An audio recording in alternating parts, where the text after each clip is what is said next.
Most towns and cities are based on fresh water, and their alignment will be related to a river or a coastline.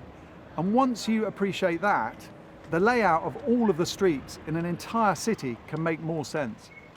In many towns, there's a simple technique, which is that if you walk downhill, you'll find the river, and from there, it all makes much better sense. When we're in towns or cities, we can still use a lot of the sky clues we've used before, sun, moon and stars, but we have to add some more techniques as well. Lichens and mosses and algae actually work quite well on roofs. Behind me, I've just noticed a very bright lichen. It's Xanthoria, which we saw earlier. That's particularly bright, telling me it does get a lot of direct sunshine, and south is most likely to be out in this direction somewhere.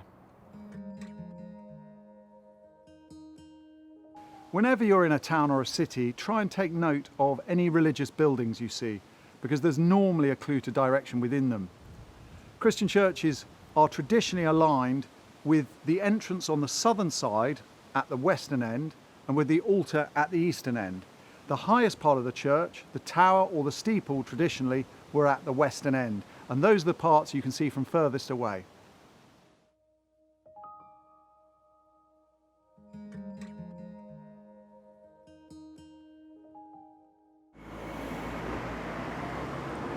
Just as in nature, everything is reflecting the light and the elements, the same is true in towns. Nothing is random in towns either. The sunny side of the street is more popular in cool parts of the world. We find more people wanting to walk on this side of the street. In turn, that makes shops, restaurants and cafes do better, and we find them busier and there's more retail.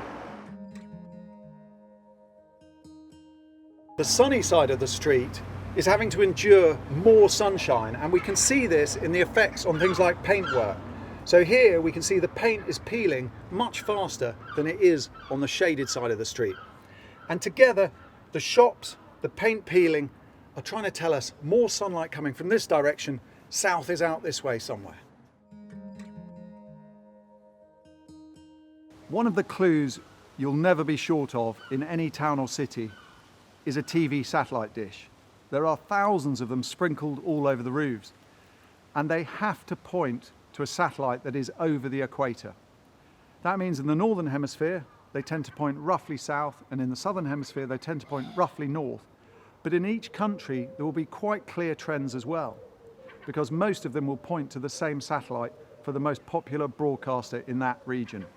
In the UK, most of our TV satellite dishes point close to southeast. Traditional TV aerials can give us a hand in towns, but the technique is different from satellite dishes because they will point somewhere different in each town. So what we have to do is use other clues like the sun or all the other clues we've considered and just tune into the direction most TV aerials are pointing in a town, and then you'll find that quite consistent over a wide area within that town.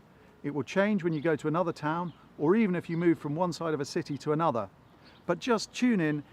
In this town here, I'm just using the sun to work out that most of the TV aerials are pointing towards the southwest, and that's helping me as I explore the town.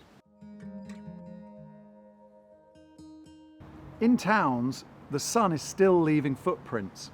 Remember, anything that has a relationship with the sun is trying to tell us direction. If you see any solar panels in a town, they are most likely to be on the sunnier southern side of any buildings. Any one person can walk anywhere within a town or city. But what we find is when we look at large groups of people, there are patterns, just like there are with animals. If we notice a large group of people moving in one direction at the start of the day, they're probably walking away from a transport hub. So if we walk in the opposite direction, we will find a station. If we follow them and go in the same direction at the end of the day, we'll also find a transport hub or station.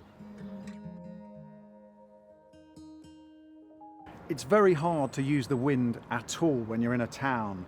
It's being bent all through all the streets, and it's pretty hard to make any sense of. But the clouds can be a great help. Just take a note which way they're moving, And then if you pause, don't do this whilst crossing the street, but if you pause and look up, you can then get your bearings from the way the clouds are moving overhead. If you come across any sports ground or pitch when you're in a town, just pause and think about the alignment, because the planners and builders of any sports ground will have to take the sun into consideration. If we take just one example, tennis courts are normally aligned north-south, so that the players aren't blinded by the sun at the start or the end of the day.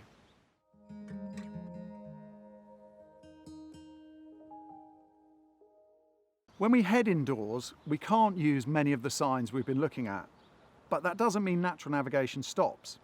If you're in a big shopping centre, try and notice where the plants are. Quite often there are hanging plants over escalators. What planners are doing now is realising that they can't put up signs in 7 or 8 different languages, but if they put the same features in the same places, we start to make an association without even realising it. If we see hanging plants over an escalator 4 or 5 times as we explore a shopping centre, quite soon we get to see where the escalator is before we've seen it. We see the hanging plant in the distance, our brain tells us the escalator's that way long before we see any escalator.